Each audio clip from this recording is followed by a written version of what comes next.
At 2:13 a.m. on January 15, 1943, convoy KMF-24 scattered across the North Atlantic's black waters. German U-boats prowled the shipping lanes, their detection methods growing sharper each week. Aboard HMS Cumberland, Chief Cook Owen Matthews stared from the galley porthole into darkness. The convoy's sonar screen provided their only defense, but enemy tactics were evolving faster than countermeasures. Matthews had no idea that within hours an improvised experiment would alter the mission's outcome. Atlantic convoy losses that month averaged 23% of tonnage, higher than planners had projected.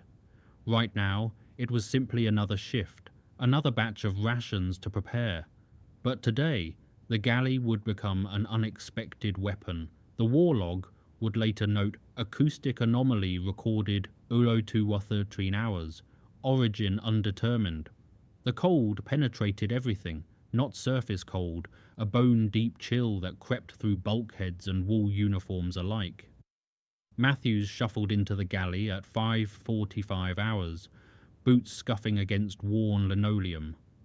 Salt water and burnt coffee saturated the air, mixing with diesel fumes from the engine room below. The Cumberland's engines maintained their steady pulse, a mechanical rhythm against the Atlantic's endless roll. 47 ships stretched behind them in a fragile line, each separated by precisely measured intervals. Matthews had cooked aboard destroyers since 1940, learning the routines that kept crews fed through North Atlantic winters, but this morning carried a different weight, something unspoken in the way officers moved through passages. U-boat contacts had increased 17% over the previous fortnight, according to convoy intelligence summaries. Matthews never worried about tactical concerns. His battle occupied the galley. Tonight, that would change. He lit the burners and checked pressure gauges on the cookers, noting readings in his mental ledger. A muffled vibration rose through the deck plates as Matthews scraped a stockpot clean. 2 levels below, Lieutenant Commander Stephen Allen studied convoy charts in the operations room. His face showed the concentration of a man tracking an invisible enemy. Over 6 weeks, German sonar had adapted to Allied countermeasures, detecting propeller cavitation and engine harmonics with increasing precision. Cumberland led the convoy's anti-submarine screen, deploying every available technique, speed variations, course changes, acoustic decoys. But the quiet fear among senior officers had deepened into something more urgent. Equipment alone wouldn't ensure survival. They needed innovation. Perhaps something unconventional that hadn't been attempted. Matthews remained unaware how soon his name would appear in operational reports.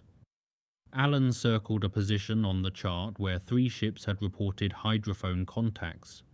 The pattern suggested coordinated wolfpack tactics. He noted the time, 0847 hours, and cross-referenced it against known U-boat operating areas. They needed an advantage, something the enemy couldn't anticipate. Matthews wiped sweat from his forehead, ocean spray mixing with it. The ship's constant motion had worn everyone down by mid-afternoon. As he organized ingredients for evening stew, the intercom crackled with Lieutenant Commander Allen's voice. A message from the convoy commodore reported failed sonar contact discrimination. Escorts had lost tracking on a suspected submarine. Cumberland's defensive perimeter had gaps again. Matthews, absorbed in galley routines, didn't know how close U-boats actually were, but he felt the tension radiating through the crew. The cook wasn't involved in military operations, he simply prepared meals like the other support ratings. Yet food service was about to become strategically relevant. He checked the pressure cookers, noting how their steam release created a low, steady hum. The sound filled the galley, barely noticeable amid general shipboard noise. Outside, the Atlantic stretched grey and empty to the horizon. Matthews returned to chopping vegetables, his knife keeping rhythm with the cooker's drone. Records later showed that afternoon's failed detection occurred at 15:23 hours, 8 miles from Cumberland's starboard beam. It began with offhand observation. Matthews, frustrated by monotonous duty, voiced a thought to the galley crew at 14:47 hours. If U-boats detected engine sounds so effectively, why not provide acoustic signals unrelated to propulsion? With the casual directness of someone who'd worked ship's galleys for 2 decades, Matthews mentioned how pressure cookers generated constant low-frequency hum when operating. A junior cook laughed, then fell silent. Perhaps that was it.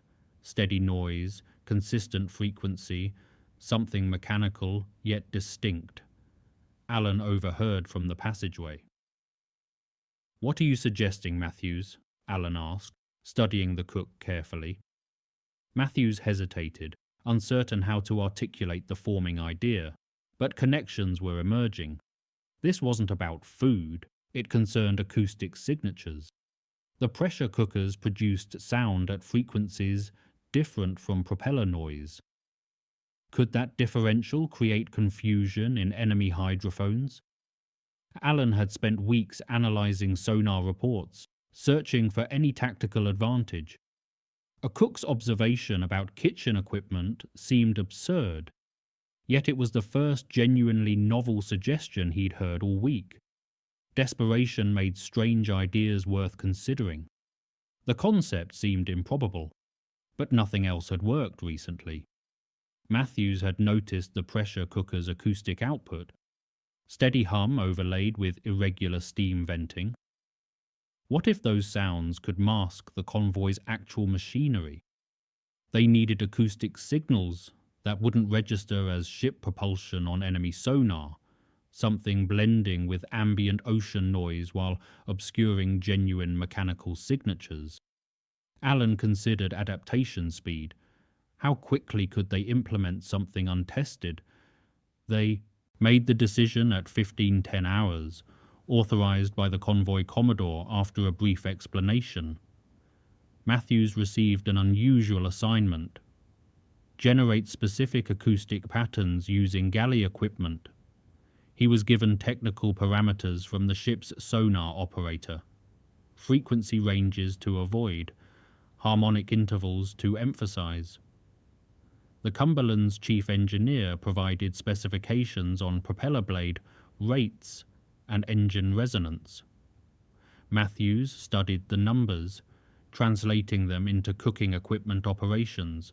Pressure, temperature, steam release timing, all became variables in an acoustic equation. By 15:45 hours, he had a working theory. Implementation would require precise control of every heat source and pressure vessel in the galley. Matthews had no certainty this would succeed, but execution began at 17:25 hours. He started with the pressure cookers, adjusting burner output to modify acoustic frequency. Periodically, sharp steam releases punctuated the underlying drone. With calculated risk, he directed the galley crew through a series of modifications. They adjusted pot placement, burner settings, and ventilation flow. The sound had to remain subtle, obvious enough to register on sonar, but not so distinct it revealed artificial origin. Matthews monitored the acoustic output, listening for the right balance. The air thickened with steam and anticipation. Would enemy hydrophones interpret this as ambient machinery, or would they recognize deception? The crew worked steadily, making incremental adjustments. By 18:03 hours, they had established a consistent acoustic pattern, low-frequency hum with irregular harmonic overtones. It sounded like engine room equipment, but the signature didn't match standard propulsion profiles. Matthews reported readiness to Alan. The lieutenant commander ordered the pattern maintained throughout the night. They would learn whether it worked by whether they survived until dawn. As the convoy proceeded through darkness, An unusual quiet settled over Cumberland's bridge. Radar displays showed empty ocean, but absence of contact didn't guarantee safety. U-boats remained somewhere in the dark Atlantic. Allen, surrounded by his watch officers, maintained alertness while monitoring reports. In the galley, Matthews couldn't escape the feeling they'd initiated something larger than a simple experiment. At 19:15 hours, a radio message arrived from HMS Vannock, screening the convoy's port quarter. They reported 0 hydrophone contacts, despite operating in an area where U-boat presence had been confirmed 6 hours earlier. The convoy remained undetected, at least temporarily. Allen studied the message carefully. Correlation wasn't causation. The U-boats might have withdrawn for unrelated reasons, but the timing suggested possibility. Matthews continued operating the galley equipment according to specifications, maintaining the acoustic pattern. The pressure cookers hissed and hummed, creating their strange mechanical symphony. Outside, the Atlantic rolled beneath a moonless sky. The convoy steamed eastward at 14 knots, seemingly alone on empty ocean. As Cumberland cut through the water at 23:01 hours, Matthews couldn't confirm whether the acoustic deception functioned. He could only maintain the pattern and wait. The galley sounds had transcended cooking. They'd become part of the ship's defensive systems, something woven into every sailor's survival odds. Would German sonar operators recognize the anomaly? Could this slight acoustic manipulation distinguish between detection and escape? The uncertainty gnawed at everyone aware of the experiment. Matthews adjusted burner 3, bringing its frequency back into specified range. The pressure cooker on burner 5 needed venting. He released steam in a controlled burst, counting seconds according to the timing sheet. His hands moved automatically through procedures that would have seemed insane 72 hours earlier. A cook manipulating kitchen equipment as anti-submarine warfare. The absurdity didn't diminish the stakes. At 23:17 hours, the convoy altered course 15 degrees to starboard, a routine zigzag pattern. Matthews compensated for the ship's motion, ensuring pots remained stable. The acoustic signature couldn't be interrupted. The convoy approached a critical juncture at 01:02 hours on January 16th. Matthews had maintained the acoustic modification throughout the night, catching only brief rest. His mind ached from sustained concentration, but necessity drove him. A sudden radio alert shattered the fatigue. Sonar contact, bearing 287 degrees, range 6,400 yards. A U-boat had been detected at dangerously close range, yet the submarine showed no indication of having detected the convoy. Allied hydrophones tracked the contact moving across their projected course, seemingly searching. But the U-boat passed without attacking, continuing on a bearing that suggested uncertainty about target location. Matthews knew this was the real test. Everything depended on whether enemy sonar remained confused by the galley's acoustic output. Allen ordered absolute silence on non-essential equipment, letting the acoustic deception carry full weight. The U-boat contact faded at 00:34 hours, moving away from the convoy. No torpedoes had been fired. They couldn't confirm attribution yet, but Matthews understood. The galley had just fought its first engagement. At 04:25 hours, Matthews stood on the weather deck, watching dark water slide past the hull. The convoy had survived. U-boats had failed to achieve firing solutions. They had adapted, using improvised acoustic deception against a technically sophisticated enemy. The fleet remained intact, at least for now. But Matthews felt the weight of realization. Something as mundane as cooking equipment had influenced combat outcomes. The morning watch change proceeded normally around him. Sailors moved through their routines, most unaware of what had transpired in the galley. Only a handful of officers knew about the experiment. Matthews watched the horizon lighten gradually, grey replacing black.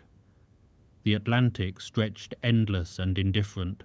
Somewhere beneath those waves, U-boats continued hunting, but for tonight the hunters had lost the scent. The convoy's acoustic profile had confused enemy tracking. Matthews returned to the galley at 4:47 hours. Breakfast service approached, but the pressure cookers would maintain their special rhythm throughout.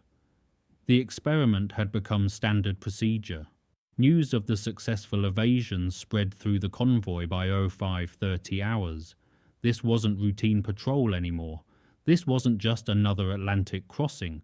They had outmaneuvered U-boats using a cook's improvised acoustic countermeasure. Matthews remained in the galley, preparing morning rations, but now he understood his actions had created measurable difference in ways he couldn't have imagined. The convoy commodore's message arrived at quickst 1 hours, transmitted to all escorts. Maintain current acoustic protocols until further notice. Official acknowledgement that the galley experiment had transitioned to operational doctrine. Allen visited Matthews at 6:45 hours, offering brief congratulations. The pattern worked, Allen said simply. Keep it running. Matthews nodded, stirring a pot of porridge. The pressure cookers hummed behind him, their mechanical voices now recognized as defensive systems. He had discovered accidentally what sonar engineers hadn't found deliberately, an acoustic signature that confused enemy detection without betraying artificial origin. The war had changed in his galley, one frequency at a time. The convoy had survived the night of January 15th, 16. U-boats had withdrawn, and the crew could breathe easier. Matthews remained humble, his thoughts still processing. He had witnessed firsthand how survival could depend on single, seemingly trivial decisions. No one would fully understand the significance of those acoustic patterns he'd created, but they had altered tactical outcomes. The cook had become an unsung contributor, unlikely to receive public recognition. But inside Cumberland, among those who knew, he was something else entirely. The captain's report, filed January 17th, noted, acoustic countermeasure implemented by galley personnel proved effective in degrading enemy detection capabilities. Recommend continuation and evaluation for fleet-wide adoption. Matthews never saw that report. He simply continued his duties, operating pressure cookers according to specifications that now included frequency and timing parameters. The Admiralty would later study the technique, attempting to replicate it systematically. But it had started here, improvised by a cook who noticed how his equipment sounded. The following morning, Matthews stood before full breakfast service, steam rising from serving trays. He watched crew members eat in silence, their faces showing fatigue, but also relief. The acoustic deception had worked, but now only the aftermath remained, the calm after action. As he watched waves crash against the hull, Matthews realized the real victory wasn't the sound itself. It was the willingness to attempt something completely unconventional when conventional methods had failed. Courage manifested, not in combat but in imagination. The convoy log for January 17, 1943 recorded, proceeded without incident, no enemy contacts. Those 4 words represented survival, purchased partly through kitchen equipment operated with unexpected precision. Matthews poured coffee for the morning watch, the pressure cookers humming their defensive song behind him. The Atlantic stretched ahead, still dangerous, still unpredictable, but they had learned something valuable. Sometimes the weapon you needed was already aboard, waiting to be recognized.